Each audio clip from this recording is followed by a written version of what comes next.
जय श्री कृष्णा, राधे राधे। दोस्तों, आजकल कई लोग ऐसे हैं जो कि अपने आप को बर्बाद करने में लगे हुए हैं, क्योंकि कुछ लोग दान करते वक्त ऐसी चीज़ों का दान कर देते हैं कि जिनका दान नहीं करना चाहिए। और श्री कृष्ण भगवान जी कहते हैं, जो भी व्यक्ति इन 7 चीज़ों को दूसरों को देते हैं तो वह व्यक्ति अपने आप को बर्बाद कर रहा है, अपना भाग्य खराब कर रहा है। अगर आप भी इन 7 चीज़ों को में से किसी दूसरे की भलाई के लिए उसे दे रहे हो तो समझ लो आप अपनी ज़िंदगी को बर्बाद कर रहे हो। आजकल इंसान ही अपने पैरों पर कुल्हाड़ी मारने लगा है, अर्थात कहने का मतलब यह है कि खुद ही गलती करता है, फिर कहता है, हे भगवान, तुमने मेरे साथ ऐसा क्यों किया। ऊपर से भगवान को दोष देने लगता है। और आप भी यह गलती अपने घर में कर रहे होंगे, तभी आपके घर में नेगेटिव ऊर्जा का आना शुरू हो गया होगा। और जब हम इस तरह के काम घर में करते हैं तो घर की दशा और दिशा दोनों ही बिगड़ जाती है। दोस्तों, भूल कर भी इन 7 चीज़ों को किसी को भी न दें, नहीं तो आपको सड़क पर आने में कुछ वक्त नहीं लगेगा।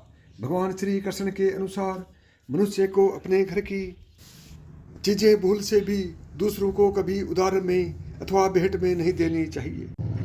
इन चीज़ों के साथ ही घर से लक्ष्मी भी चली जाती है। हमें बचपन से ही सिखाया जाता है कि दूसरों की मदद करने से, दूसरों को दान देने से मनुष्य को पुण्य मिलता है। भगवान श्री कृष्ण के अनुसार जो मनुष्य अच्छे कर्म करते हैं उन्हें उसका अच्छा फल ही मिलता है। परंतु कुछ चीज़ें ऐसी होती हैं जो आपको भूल से भी दूसरों को नहीं देनी चाहिए, क्योंकि ये चीज़ें अगर आप दूसरों को देते हैं तो इन चीज़ों के साथ आपके घर की सुख समृद्धि भी चली जाती है, क्योंकि इन चीज़ों के साथ आपके घर की शांति और सुख समृद्धि जुड़ी हुई होती है। अगर ये चीज़ें आप दूसरों को दे देते हैं तो आपको दरिद्रता का सामना करना पड़ सकता है। कई लोग कहते हैं, यह हमारा घर वास्तु शास्त्र के अनुसार चलना चाहिए। अगर जो व्यक्ति वास्तु शास्त्र के अनुसार नहीं चलता है तो उसके घर में बर्बादी के लक्षण दिखने लग जाते हैं। आपको बर्बाद नहीं होना है, आपके घर को बचाना है। आपके घर में रहने वाले हर सदस्य ठीक रहें तो रसोई घर में यह गलती मत करना। ईश्वर कहते हैं, जो भी व्यक्ति अच्छे तरीके से पूजा पाठ करते हैं उसे मैं स्वीकार करता हूँ, उसकी हर मनोकामना को मैं पूरा करता हूँ। दोस्तों, विष्णु पुराण में इन चीज़ों का उल्लेख किया गया है। इन चीज़ों का संबंध माँ लक्ष्मी से माना जाता है और हम सभी जानते हैं कि माँ लक्ष्मी का हमारे जीवन में कितना अधिक महत्व है। जिस घर पर माँ लक्ष्मी की कृपा होती है वहाँ पर सदैव धन, वैभव, सुख शांति का आगमन होता है। अगर माँ लक्ष्मी किसी कारणवश रुष्ट हो जाती है तो घर में सुख संपत्ति और वैभव भी नष्ट हो जाता है। इसलिए आप यह ध्यान में रखें कि अपने घर में मौजूद ऐसी चीज़ें हैं जिनका संबंध माँ लक्ष्मी से है, दूसरों को कभी उधार ना दें। जो भी व्यक्ति आज इन 7 चीज़ों को अच्छी तरीके से जान लेगा तो वह व्यक्ति किसी को भी नहीं देगा और उसके घर में सुख शांति रहेगी। आज दोस्तों, कुछ भी हो जाए, आपको इन 7 चीज़ों के बारे में जानकर ही जाना है। व्यक्ति चाहता है कि उसके जीवन में सुख शांति रहे और घर पर धन का अभाव न रहे, लेकिन केवल मेहनत करने से व्यक्ति की यह चाहत पूरी नहीं होती है। कई बार ऐसा होता है, आमदनी अच्छी होने और खूब मेहनत करने पर भी घर पर धन का अभाव बना रहता है। इसका कारण है जाने अनजाने में हुई गलतियाँ। शास्त्रों में ऐसी कई नीतियों के बारे में बताया गया है जिसका पालन करने पर जीवन की कई समस्याएं दूर हो जाती हैं। दोस्तों, इतना ही नहीं, इन नीतियों का अनुसरण करने पर घर परिवार में सदैव खुशहाली बनी रहती है और माँ लक्ष्मी की कृपा से कभी पैसों की कमी नहीं रहती है। गरुड़ पुराण, जो कि हिंदू धर्म का महत्वपूर्ण ग्रंथ माना जाता है, इसमें ऐसी कई बातों का उल्लेख मिलता है जो कि गरीबी और दरिद्रता का कारण बनती है। अगर आप इन कामों को करते हैं तो आज ही इसे छोड़ दें, वरना कई तरह की परेशानियां झेलनी पड़ सकती हैं। अब यहाँ पर कुछ लोग ऐसे भी होंगे जो हमारी बातों को हल्के में लेंगे, क्योंकि उन्हें वास्तुशास्त्र का ज्ञान नहीं है। इस पर एक कहावत भी प्रचलित है कि बंदर क्या जाने अदरक का स्वाद। अर्थ यह है, कोई भी व्यक्ति वास्तुशास्त्र के बारे में नहीं जानता है, तो फिर इन उपायों को यह वीडियो देखने पर भी यह विश्वास ही नहीं करता। इसलिए सही सटीक 100% जानकारी के साथ में जानने के लिए इस वीडियो से जुड़े जाना दोस्तों। अब चलिए वीडियो को आगे बढ़ाते हैं। आपके पास अभी जितने भी काम हैं उनको साइड में रख दीजिए। ध्यानपूर्वक जो आपको बताया जा रहा है उसे देखिए और सुनिए। साथ ही यदि वीडियो पसंद आता है तो वीडियो को ज़्यादा से ज़्यादा दोस्तों में शेयर करें और कमेंट बॉक्स में अपने शहर का नाम ज़रूर लिखें कि आप किस शहर से इस वीडियो को देख रहे हैं। नंबर 1, पत्नी के गहने। दोस्तों, स्त्रियों के आभूषणों को माँ लक्ष्मी का प्रतीक माना जाता है। सुंदर आभूषणों से सुशोभित स्त्री माँ लक्ष्मी के प्रतिबिंब की तरह दिखाई देती है। इसलिए जब भी हम गहने खरीदते हैं तो सबसे पहले माँ लक्ष्मी के सामने रखकर उनकी पूजा करते हैं और इसके बाद ही उन्हें पहनते हैं। घर की स्त्रियों को घर की लक्ष्मी माना जाता है। उनके गले में आभूषणों का होना सुख समृद्धि को दर्शाता है। इसलिए अपनी पत्नी के गहने कभी किसी को उधार में या दान में या दूसरों को इस्तेमाल के लिए कभी नहीं देने चाहिए। खासकर सुहागिन महिलाएं अपना मंगलसूत्र, पायल और बिछिया कभी किसी अन्य महिला को इस्तेमाल के लिए ना दें। इससे घर की बरकत और भाग्य भी उन गहनों के साथ चला जाता है और माता लक्ष्मी अत्यंत रुष्ट हो जाती है। इसलिए अपने घर में सुख समृद्धि बनाए रखने के लिए इन गहनों को दूसरों को इस्तेमाल करने के लिए ना दें। दोस्तों, कई महिलाएं तो ऐसी भी होती हैं जिन्हें अपने गहने पसंद नहीं आते हैं और दूसरी महिला के गहने की शैली और बनावट पसंद आती है, जिसके कारण महिलाएं अपने गहने पहनने के लिए एक दूसरे से बदलाव कर लेती हैं। परंतु दोस्तों, ऐसा करना मतलब है कि आप अपने से माँ लक्ष्मी जी को रुष्ट कर रहे हो और घर से बाहर भेजने की तैयारी कर रहे हो, क्योंकि आभूषण या गहने माँ लक्ष्मी जी का प्रतीक होता है और आपने अपने गहने ही आपको पहनने चाहिए। किसी को भी दूसरे के गहने नहीं पहनने चाहिए। नंबर 2, झाड़ू। दोस्तों, झाड़ू जो सफाई के लिए काम आता है, हमारे घर से नकारात्मक ऊर्जा को दूर करता है। उसे माँ लक्ष्मी का प्रतीक माना जाता है। ऐसा माना जाता है कि झाड़ू में माँ लक्ष्मी का निवास होता है। इसलिए अपने घर की झाड़ू कभी किसी को उधार में या उपयोग के लिए ना दें।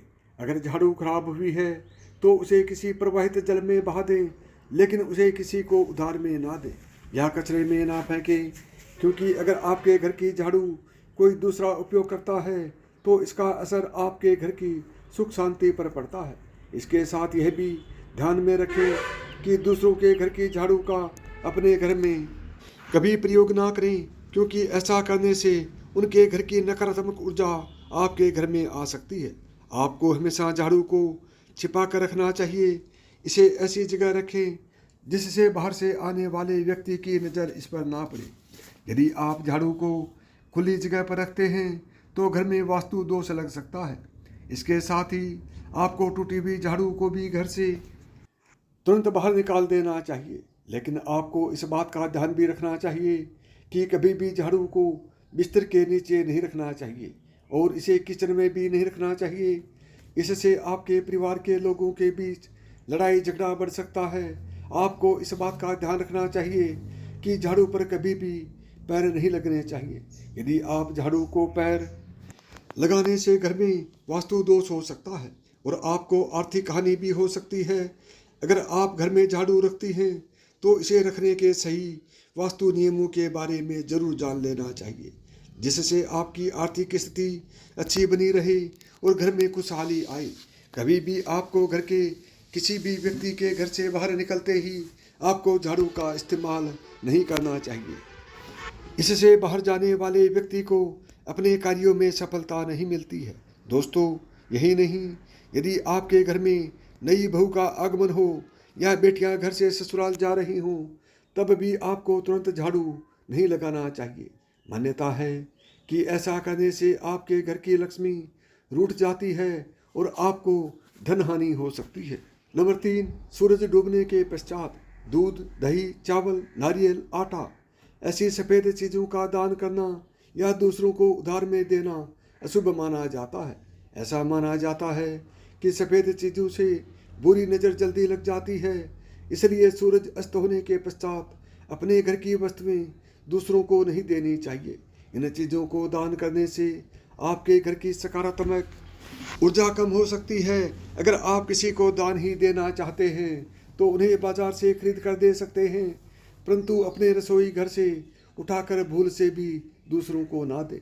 खासकर नमक तो भूल से भी नहीं देना चाहिए। दोस्तों, माँ लक्ष्मी धन की देवी है। माँ लक्ष्मी हमारे घर में सदा विराजमान रहे, ऐसा हमें सदा ही प्रयास करना चाहिए।